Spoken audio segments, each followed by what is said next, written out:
Bismillahirrahmanirrahim. Ada orang yang nekuni ilmu ekonomi itu, tapi miskinnya Masya Allah. Ada yang gobloknya Masya Allah tapi kaya. Ada kiai yang punya doa banyak, hidupnya biasa. Yang nggak punya doa kaya. Itu saya pernah baca di sebuah hadis qudsi. Ada riwayat begini, Nabi Musa ketemu Allah ditanya, limadza, kata Allah, kenapa saya memberi rezeki orang yang bodoh? Ahmak itu orang yang bodoh sekali. Kadang tak ciptakan dia jadi orang kaya, dan yang pintar ekonomi kadang tak ciptakan jadi orang miskin. Si Nabi ini tanya, kenapa ya Allah? Supaya dia tahu yang mengendalikan rezeki itu saya, bukan ilmunya dia, katanya. Jadi banyak orang, misalnya kita yang pintar dipekerjakan orang yang nggak pinter, yang punya pabrik tidak pinter, mengerjakan orang yang pinter. Jadi ya kira-kira agama itu seperti itu. Sehingga dalam kita beragama itu yang paling ditekankan itu tawadhu. Tawadhu itu merasa sopan atau memang sopan betul.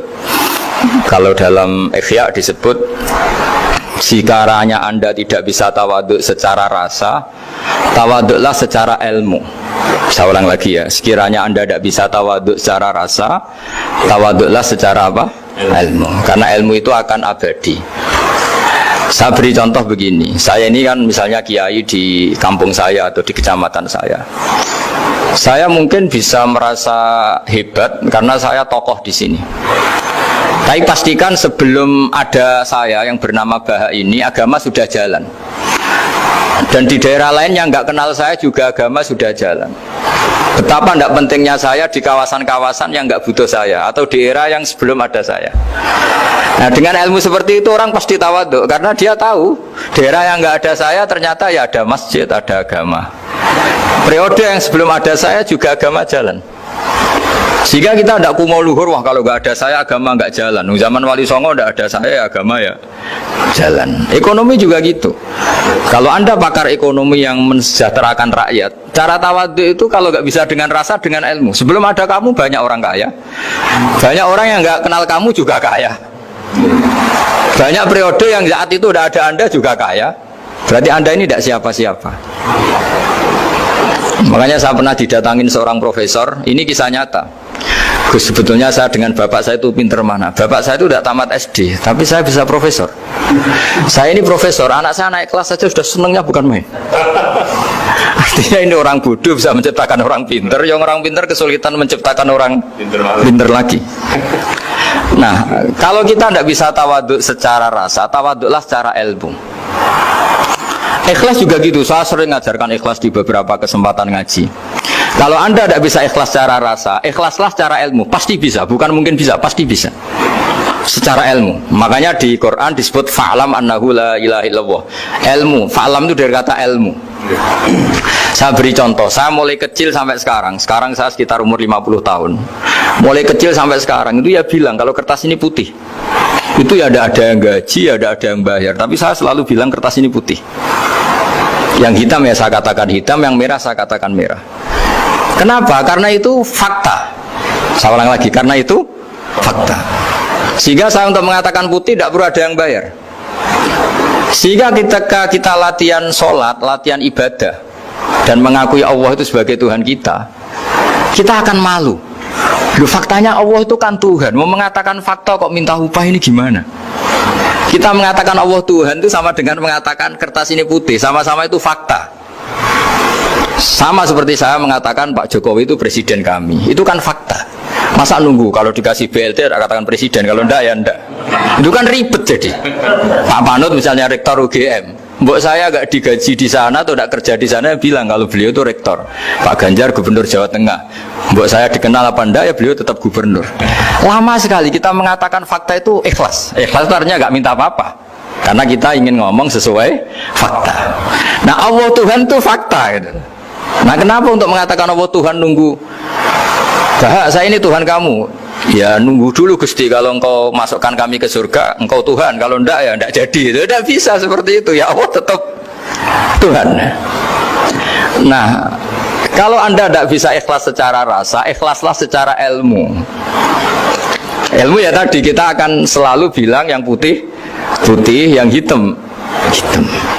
Makanya ini pentingnya ilmu. Tawaduk juga gitu. Kalau Anda ditakdir orang yang GR, yang gede rumongso, ditakdir orang yang kumo luhur, secara rasa bisa dilawan secara ilmu. Ada periode di mana sebelum ada kita yang kaya ya banyak, yang dapat hidayat ya banyak, yang terpelajar ya banyak. Ada daerah yang nggak kenal kita, nyatanya pendidikan di situ jalan, sistem sosial baik. Betapa tidak pentingnya kita. Nah, ini nanti memaksa kita atau melatih kita untuk tawaduk. Nah, dari hikmah ilmu itu kemudian kita minta maaf sama orang lain itu mudah. Karena kita sadar bahwa adanya kita ini problem.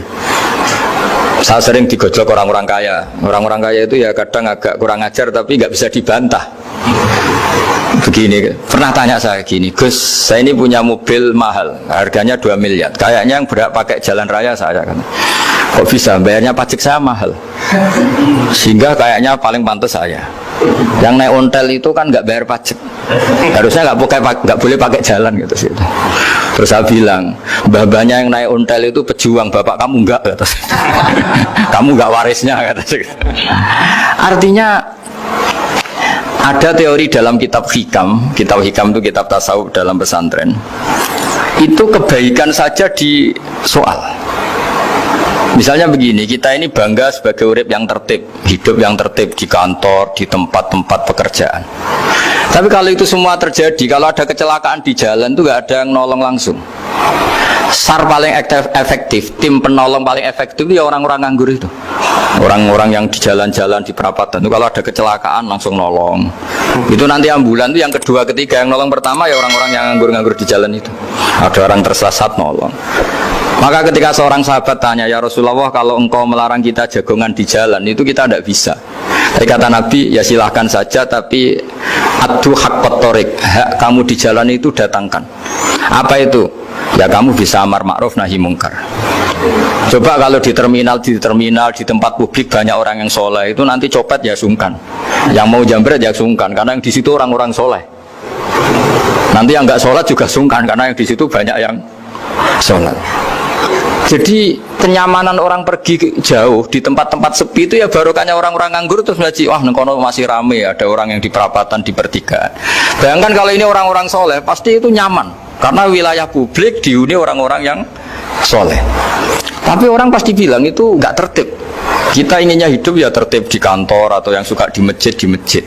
Tapi kalau itu terjadi, itu nggak ada tim SAR gratis yang setiap saat kalau ada orang kecelakaan nolong. Makanya dalam makalah hikam itu paling masyhur diantaranya itu manusia itu siapa? Manusia itu mangkanat mahasinuhu masawiyah, fakih falatakun masawihi masawiyah. Manusia itu orang yang saat baik saja ada salahnya, apalagi pas salah.